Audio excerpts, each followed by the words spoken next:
Hi, Serena here. Welcome to my YouTube channel. Today I'm going to set up my Schmincke Horadam watercolor palette with some additional new colors I bought. A few colors in here.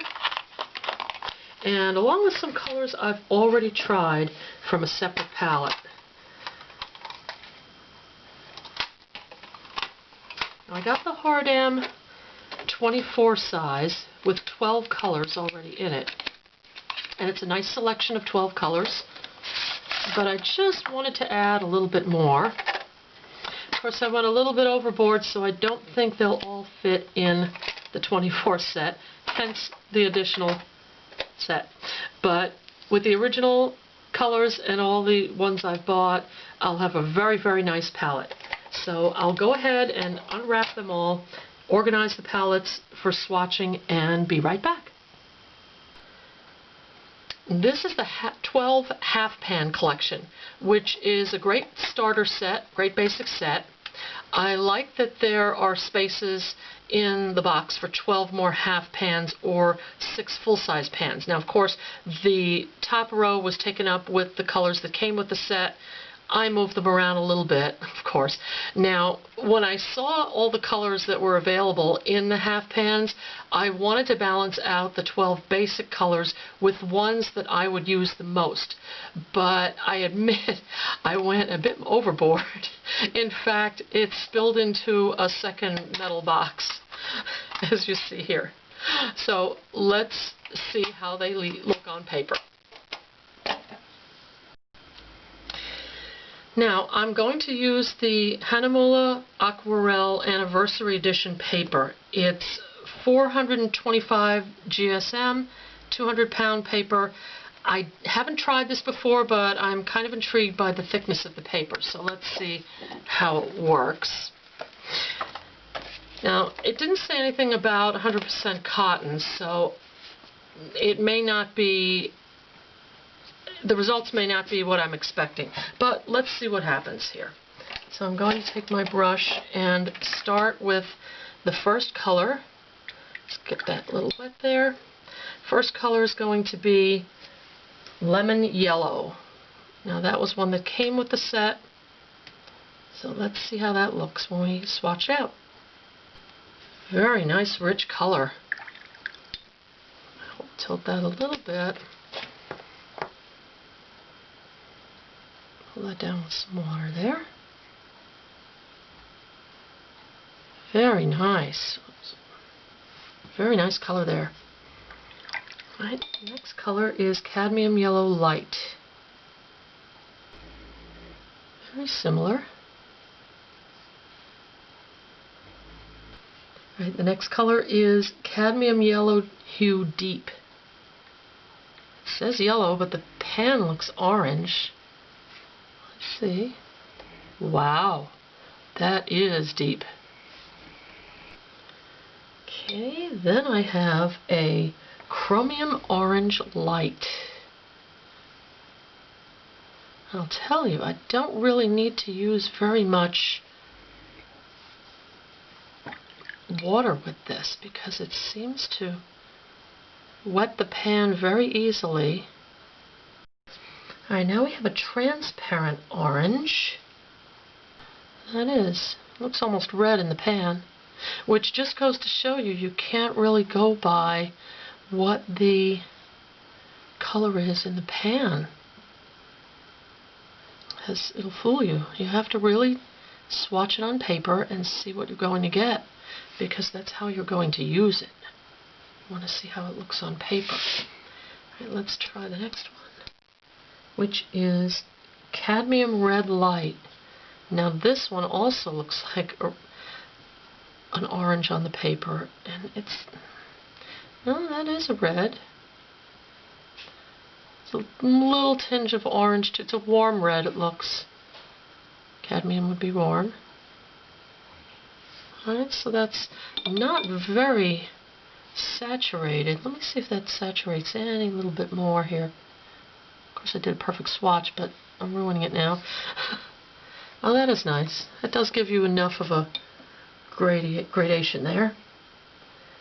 Now I have an empty pan that I left in my set here, right up on top there, so I can fill that with a cadmium red deep, because as I look at the cadmium red light, I'm thinking that that's not deep enough. So I wanted to add a cadmium red deep. So I'm going to leave that space there, and run on to the next one, which is permanent carmine. There's permanent carmine. And that, of course, is a little bit of a purple to it.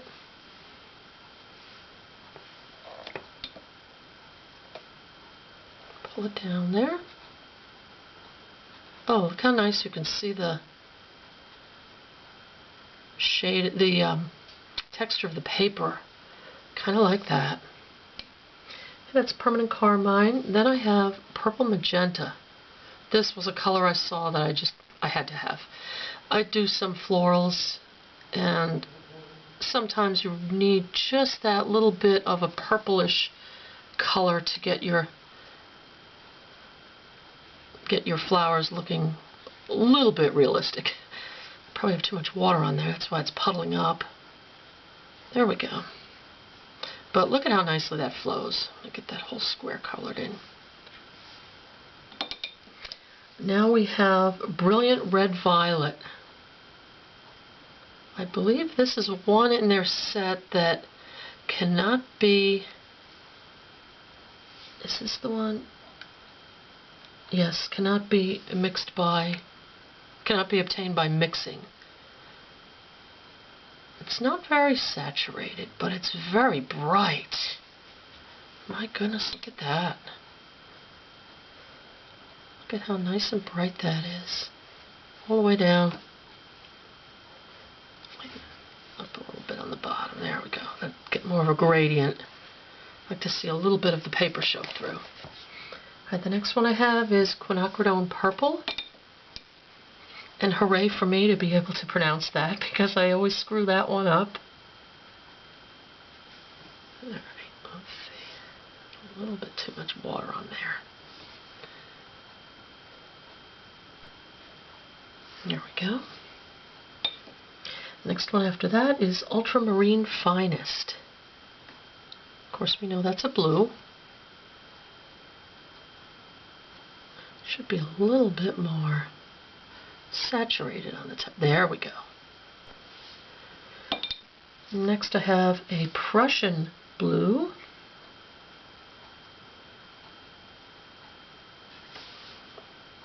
Oh, I messed up. I forgot to leave the space there. Well, I can always add another swatch of the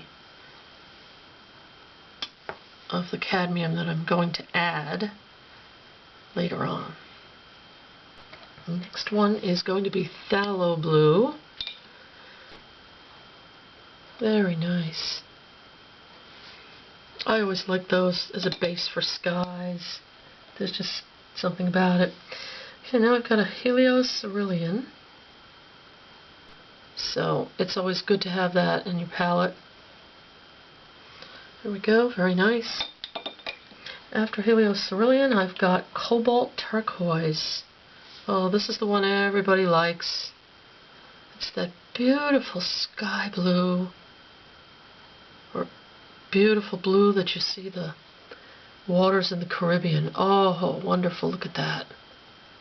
This one is a little bit opaque. I see a little bit of opacity in it. And every color has its own properties, so it's good to get to know how your palette reacts. You see a little bit of the graininess of the paper there. I do like this paper. Now, following that, I've got Prussian green. Very deep color. I can tell that would dye. Not a good candidate for lift outs if you need to do some lifting out of your colors. Okay, now I have a phthalo green. Okay. Oh, yes. kind of your basic, I hate to say it, Crayola type of green. Crayola kind of green. But very useful. One that you definitely need in your palette. And then we have Helio Green. Different type of green. Let's see. Of course, when you're buying these, you're buying them off of swatches on a website. So it's not always easy to tell what color you're going to wind up with, but I'm actually very pleased with this. Get some of that color down here.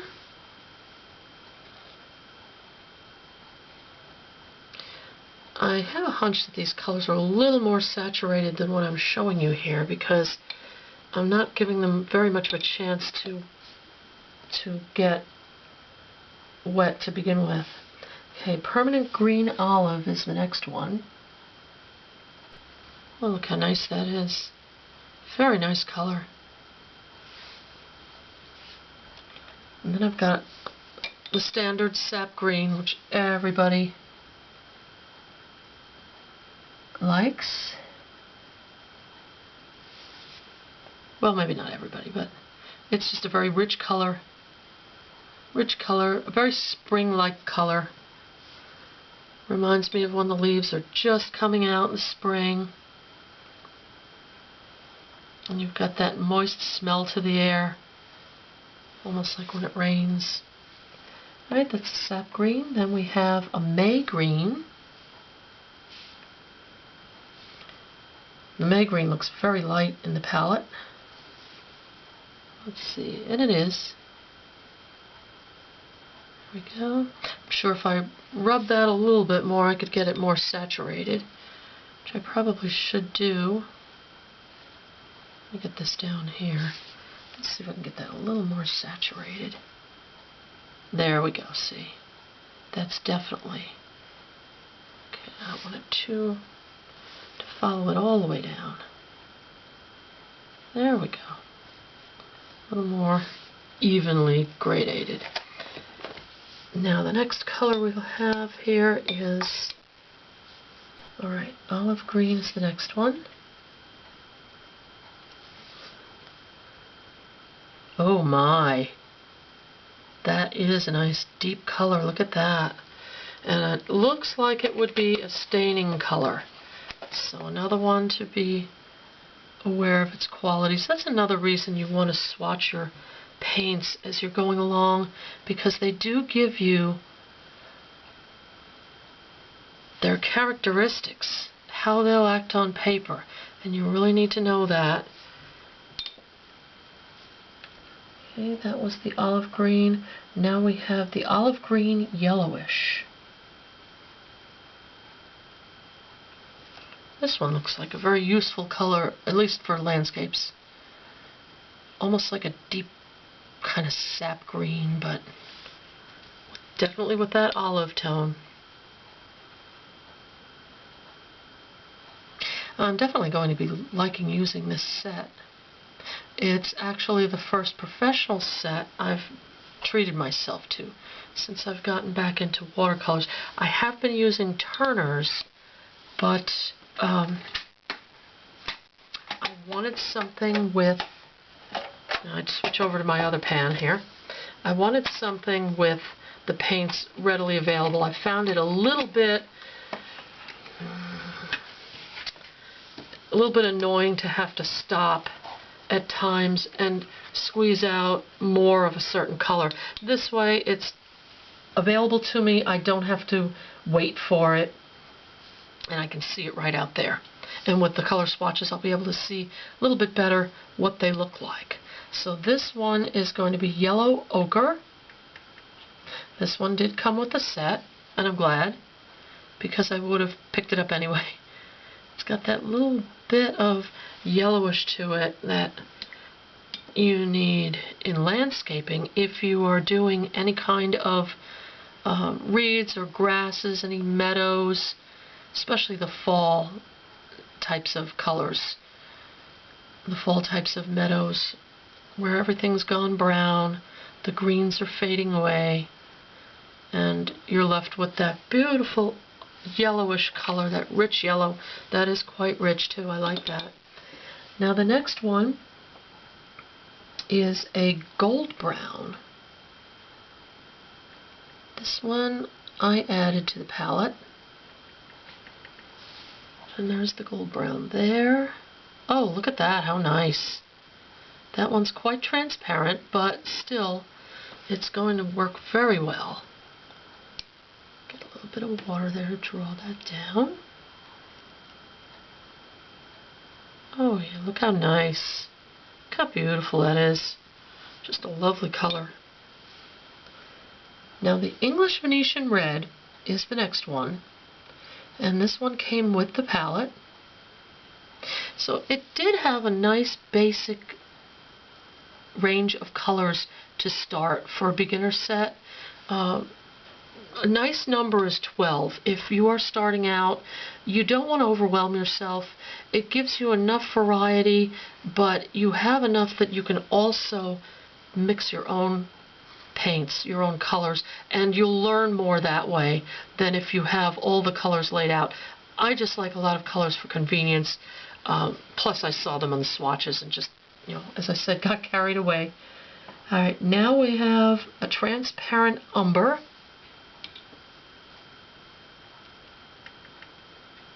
See how that looks?